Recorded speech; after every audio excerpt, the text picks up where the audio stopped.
Okay, welcome to some more Premier League predictions. We are up to match day 31. We've finished our 2-week international break and we're back to club action. We've got some very big matchups this week. I normally say that every week, but this week we do, because in the reverse fixtures of these matches, there were some high score lines. So let's hope that this week does not disappoint.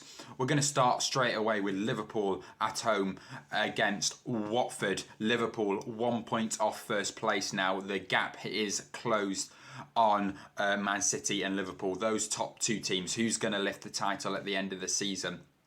Watford themselves, they're in a relegation battle, currently occupying 18th place, that third and final relegation spot. They're really fighting alongside Everton, Burnley, and I'm pretty much sure Norwich is done for this season. They're going down, but you never know. But Watford, in their last game, they beat Southampton 2-1 at a good victory for Watford, and Liverpool themselves picked up a 2-0 victory against Arsenal before the international break, and they've gone on a really good winning run. Liverpool have to try and close that gap. And they successfully have done that. 1 point gap now between Man City and Liverpool. Let's not forget Liverpool do still have that game in hand. They win that game in hand, which they pretty much will do. They overtake Man City. But it will really all come down to the City-Liverpool game when they do play each other. Going back to the Liverpool-Watford game, I'm going to go for a 3-0 home victory for the Reds in this game. In the reverse fixture, Liverpool did win 5-0. I'm not going to say it's going to be that high scoreline, but I do think they'll get a nice, comfortable, high scoreline, you could say, 3-0 Liverpool victory. Let's move on to the next game now, which is Brighton Hove Albion coming up against Norwich City. Brighton currently mid-table, 13th place after a horrid run of losses. Norwich City themselves as well. These two sides are the worst in form in the league. Look at the league table from the past 5-6 games. These two sides are rock bottom with 0 points. But it just so happens that Brighton did get a load of draws. They are the draw specialists of the league, joint with Crystal Palace, I do believe. Crystal Palace and Brighton picked up a load of draws. In the reverse fixture of this, it did end in a draw. It was a very boring 0-0 draw. I wouldn't be surprised if it happens again, but I'm just going to edge the home side in this one, 1-0 to Brighton. Because Brighton haven't picked up a result in ages, I feel like Brighton will have more chance than Norwich City to pick up something. Norwich City, 20th place for them. Yeah, as I said, for run of form, last 5 games, they're both at the bottom of the table. But overall, Brighton 13th, Norwich 20th. I'm just going to back the home side and back Brighton for a narrow 1-0 victory in this game. But yeah, wouldn't be surprised if it ended 0-0 at all. Okay, we're going to move on to Turf Moor now, where we've got Burnley who are hosting Manchester City. Man City currently first place. They want to keep that top spot. They can't do anything about Liverpool's game in hand, so they might be done already, but they need to make sure that they keep on winning games. And they should win this game. Last time out in the Etihad, they beat Burnley 2-0. I'm going to go for the exact same scoreline for Man City again. 2-0 away victory for the citizens for me in this game. Burnley currently in 19th place. Again, they could make a comeback to their season, but just look, their last run of games, they lost to Brentford 2-0. They got smashed by Chelsea 4-0, but nothing really much you can do about that. They lost to Leicester City 2-0, and with really the signings, the strikers that they are expecting to score, like we had Wout Weghorst, Maxwell Cornet, maybe Jay Rodriguez in there as well. They need to be scoring goals to help Burnley survive the drop. Currently, as I said, in 19th place, it doesn't look likely that they are going to survive. But really, it depends what happens if Everton drop down as well. That's the only way that any one of those 3 teams can survive, if either like Leeds United or Everton drop into the bottom 3, which sounds so surprising, but it could happen this season. Everton dropping down. No, that's not true, that. But anyway, I'm going to say Man City will get the job done here. Nice, comfortable 2-0 victory. Okay, we're going to move on to Stamford Bridge now. Chelsea against Brentford. Brentford lost their last game 2-1, but themselves, they have been pulling back a little bit of form. Beat Burnley 2-0, beat Norwich 3-1. You may say those are the easiest teams you could face, but they still picked up goals. They still scored the goals and they still picked up the points. Obviously, did lose their last game to Leicester 2-1. But at Chelsea here, Stamford Bridge, it'll be very hard for them to pick up anything in this game. Brentford, very leaky defence. Chelsea, they've scored quite a few goals in their last game. Scored 3 against Norwich, 4 against Burnley. So I'm going to go for a big scoreline in here. I'm going to go Chelsea 4, Brentford 0. Maybe a bit too much, but I'm going to say Chelsea, they're comfortably in that top 4 Champions League spot, currently in 3rd place. Brentford, their season's probably over in mid-table. They're currently 15th place, but I think Chelsea will be too strong for them in this game. The last time that they did face each other at the Brentford Community Stadium, it did end 2-0 to Chelsea. They're at home in this game. I'm going to say they're going to get double in than their last one and win it 4-0. Next up, we've got Leeds United, who have climbed up to 16th place, facing Southampton, who are currently mid-table in 11th place. Leeds United, they've picked up some decent run of form in their past few games. They went on a horrid losing run, conceding loads of goals to Aston Villa, Tottenham, Manchester United. I think Leicester City also as well in their past few games. So yeah, they picked up last time out a 3-2 victory against Wolverhampton Wanderers and also a narrow 2-1 victory against Norwich City. You could say it was against Norwich City, but Leeds United were struggling. They've built up some form now, coming up against Southampton, who have struggled for form lately. In their last game, they did lose to Watford 2-1 at home, lost to Newcastle 2-1, and also lost to Aston Villa 4-0. They're getting smashed, Southampton, at the moment after some really good run of form.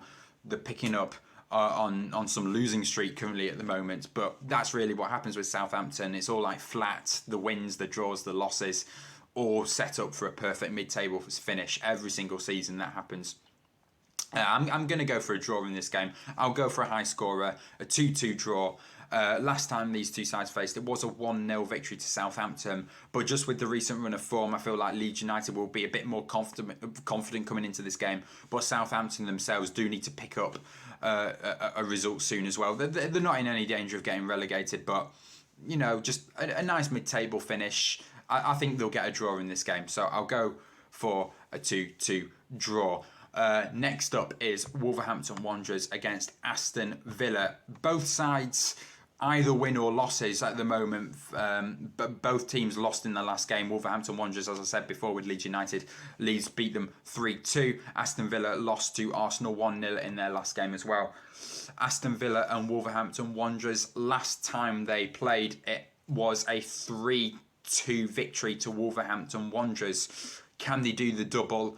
I'm going to say no. I'm going to say Aston Villa's going to pick up all 3 points in an away victory, and I'm going to go 2-1 to Aston Villa in this game. I feel like Steven Gerrard's men will just grind out a result. I know both teams haven't been on the best of forms lately, but I feel like Villa will be the team to get the job done if there is a team in there. Could end a 1-1 draw. But I think Wolverhampton Wanderers' defence, after saying it all season, being like one of the best defences of the league, excluding like Liverpool and Man City. But now they're conceding quite a few goals now. So yeah, I'll back Villa 2-1. Okay, next up is Manchester United, currently in 6th place, hoping to make it into that top 4 Champions League spot before the end of the season.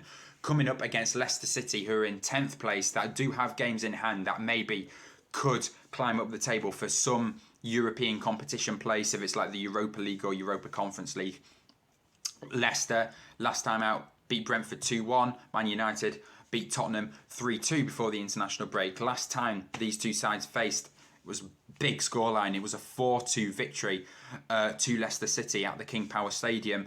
I'm going to say the goals will drop in this game, like a lot as well. I'm going to go for a narrow 1-0 victory to Manchester United. I'm going to back them to get a clean sheet, but I don't think they'll go goal crazy. I think it'll be one of those tight games that maybe a scrappy goal or a penalty or a late winner in this game to edge Man United for all 3 points. So 1-0 to Manchester United in this game.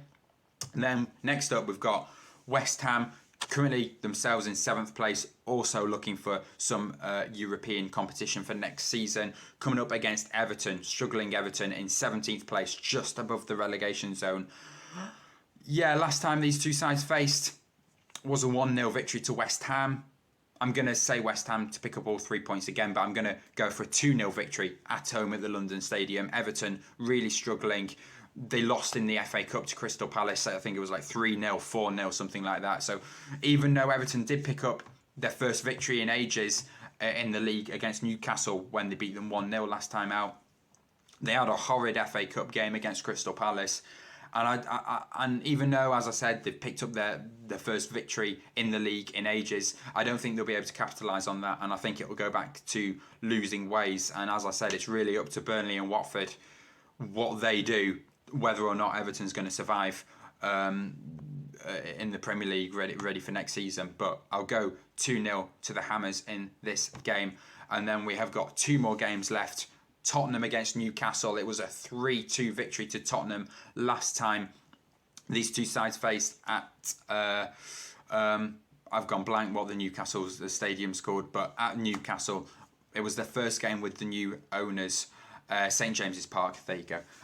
St James's Park, first game with the new owners. It started off well for them, but then they did end up losing it 3-2 at the Tottenham Stadium in this game. Newcastle, after quite a good run of form, they did lose to Chelsea. Obviously, naturally, you would expect them to lose to Chelsea, but it was a narrow 1-0. They did very well defensively, but then they did go and lose to Everton 1-0 as well. With the problems that they've had, you would expect them maybe to have picked up the victory in that game. But Tottenham themselves, they do have a few losing patches from time to time, but they beat 3-1. They beat West Ham 3-1. They beat Brighton 2-0 in their last 2 games. Just something tells me, though, I think both sides will pick up a draw in this one. I'll go 1-1. Newcastle United do not make it easy for teams to score against you, to score against them. And Kane may be picking up some good run of form. Heung-min Son as well is getting a bit better than when he was just a few weeks ago, like a month ago. He had a bit of a drop in form. Harry Kane wasn't scoring, but Kulusevski is another good player that they brought in the winter, in the January signing, who's getting quite a few opportunities, scored quite a few goals so far in the Tottenham shirt. But I'm going to go for a draw, 1-1. Quite a few of you may back Tottenham to get the victory in this one, but I'm not going to underestimate Newcastle. They may be dropping down a little bit after their massive winning streaks, but I'm going to keep them in the fight. I don't think they'll get relegated. I think they've survived from that. They're currently in 14th place. But I'll go for a draw. And that leads us off to the final game, which is Crystal Palace against Arsenal of week 31. There is going to be a match that is being replayed from, it's not being replayed, but rescheduled from when it was, which is Burnley against Everton, when it was postponed, probably due to COVID or one of the FA Cup games happening at the same time. But it is going to be rearranged to be playing this week. It's not officially part of week 31, but I am going to go for a 1-1 draw between Burnley and Everton at Turf Moor in that game. But leading off to the final game in week 31, Crystal Palace against Arsenal. It ended up in a 2-2 draw last time. Arsenal very comfortably, I would say, now in that 4th place, that Champions League spot in the top 4. Crystal Palace mid-table in 12th place. It'll be hard. Crystal Palace will make it hard for Arsenal. Crystal Palace, they did make it hard for Man City when they picked up that 0-0 draw in their last game, and they beat Wolverhampton Wanderers 2-0 as well. Crystal Palace, one of the draw specialists in the league, joint with Brighton. But their last run of games, Crystal Palace, they've not been defeated, so it will be tough for Arsenal. But I think they'll get the job done. Arsenal did beat Aston Villa, very very close game, 1-0. I'm going to say it'll be a close game again in a 1-0 away victory to the Gunners in this game against Crystal Palace. So that is going to be it for my week 31 score predictions. please do leave a like and subscribe to the channel if you haven't done it already.